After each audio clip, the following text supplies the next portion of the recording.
सुशील जी, एक आपकी थोड़ी सी बोल्ड कॉल रही है, हालांकि अब तक वो नहीं चली, लेकिन आज जो थोड़ा सा उसमें मूव आया है, वोडाफोन आइडिया आपका बड़ा टारगेट रहा है, करीब करीब 21 या 22 रुपए का। अभी भी इंटैक्ट है वो?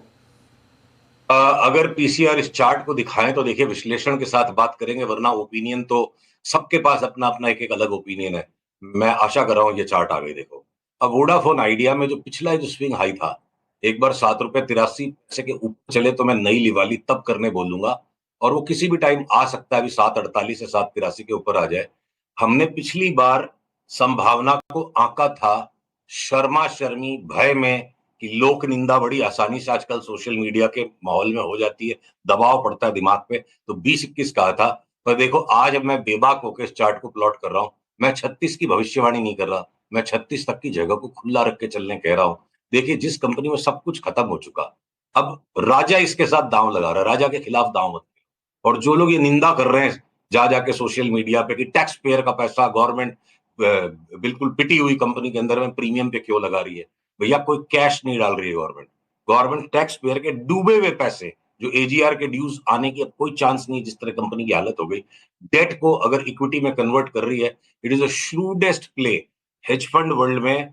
सबसे श्रूडेस्ट कॉर्पोरेट फाइनेंस का जो प्ले है, डिस्ट्रेस डेट इक्विटी में कन्वर्ट करना, और जिससे स्पाइरलिंग इफेक्ट आता है। बहुत हैवी गामा ट्रेड है, ये लॉन्ग गामा ट्रेड है।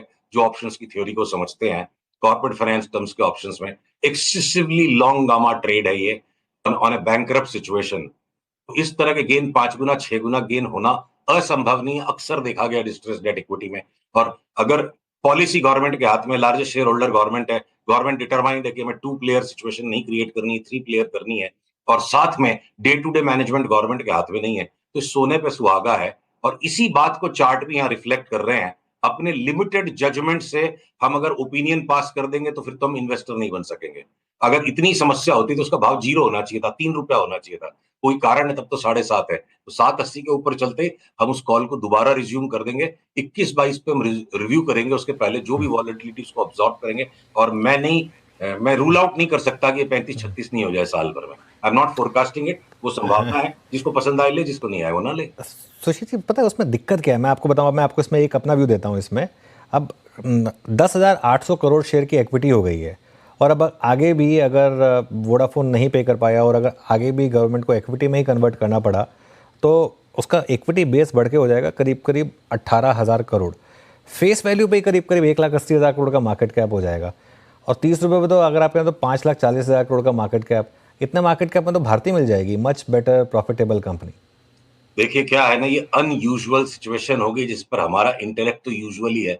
एक जमाने पहले steel authority of India limited, जब उसका भाव 6 रुपया चलता था, 4,400 करोड़ उसकी इक्विटी होती थी, और फ्लोटिंग स्टॉक था खाली 400 करोड़ का। तो आपके रेगुलर ईपीएस और पी के कैलकुलेशन तो वो ओवरऑल बैलेंस शीट पे होंगे, पर स्टॉक का जो प्ले होता था वो खाली 10% फ्लोटिंग स्टॉक पे होता था। तो अगर ये सारा फ्लोटिंग स्टॉक उतना ही रहेगा, और अगर इक्विटी बढ़ भी जाएगी, तो आने वाले समय में देखेंगे।